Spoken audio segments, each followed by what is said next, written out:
Hey, Nish here, and if you haven't already, do check out part 1 of this series where I talked about some of the benefits of e-readers.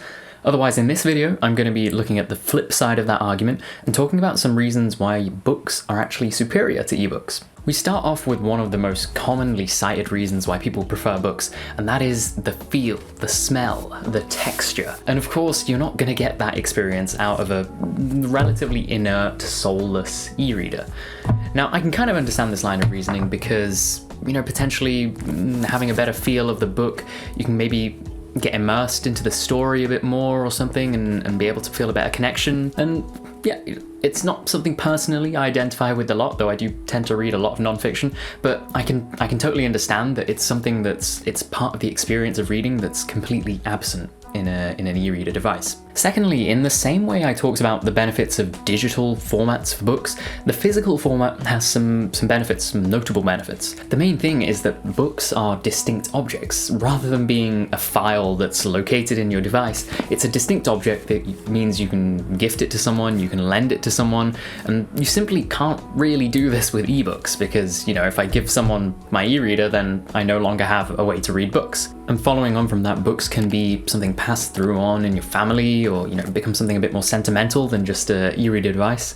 And you can also, it's a way to decorate. You can have a shelf full of books in your house. It's quite a nice thing, makes people think you're smart and whatnot. Sorry, that's just a joke, but you have more options with books. My next point focuses on one of the drawbacks of e-readers, in my opinion, and this is the experience of reading larger books, particularly textbooks or non-fiction books. The first thing is that the screen of an e-reader, they're typically around 6 to 7 inches. Yes, there are larger ones, but the vast majority are around the size. This is the Kobo Libra H2O, by the way. In my experience, it doesn't work well for textbooks, which have a lot of figures and text, and it's just, you don't have a good experience being able to view all of that at once. So that's one aspect where a physical textbook still reigns supreme, in my opinion. The other thing is what I call flick-through ability. And what I mean by this is, a lot of times when you're reading a textbook, there's a graph here and then it references it 3 pages later, and you're having to kind of do this flick back kind of thing. And e-readers can change page relatively quickly, but it just isn't the same as, getting your hand in a page and kind of flicking it back very quickly. In a similar vein, my next reason, which I'm calling faff, which for those who are outside of the UK, it's kind of a word used to describe things that are a little bit cumbersome, a little bit difficult.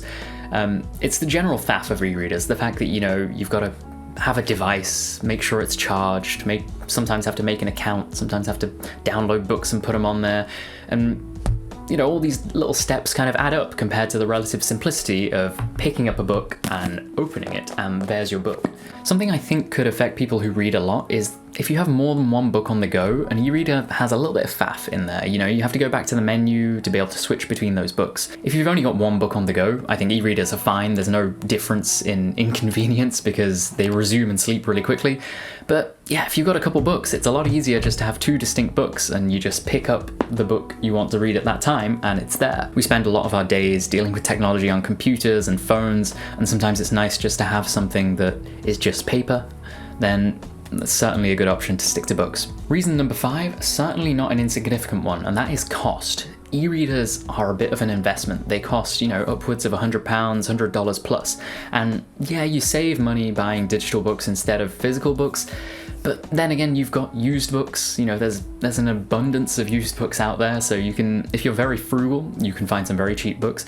But on top of that, there are these things called libraries. Unfortunately, they seem to be dying every year that goes by due to funding or lack of use. But it's a good idea, borrowing a book and returning it, so you don't end up with a huge collection of books that I was complaining about in the last video. At the end of the day, a device like an e-reader is a luxury. It's not typically something that's going to save you a lot of money unless you do some shady downloading. And for that reason, if you're looking to save money, books may well be a good option. Last but not least, okay, it's a little bit illogical because I also talked about environmental factors in the last video, and let me explain myself.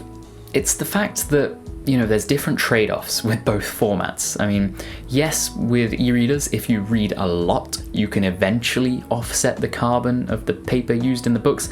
But another aspect is recycling. You can actually recycle books, right? Paper can be recycled a few times at least before it's completely useless.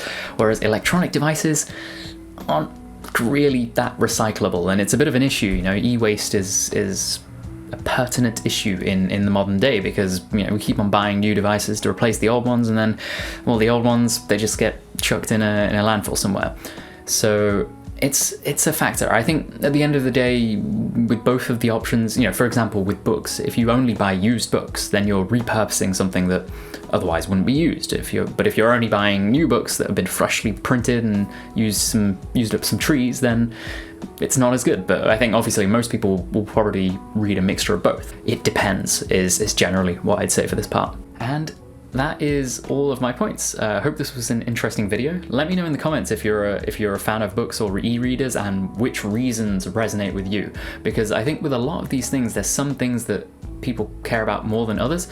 Myself personally, I still sit on the e-reader side. I think the aspect of portability, convenience, and comfort, they kind of outweigh all of the other cons I could have.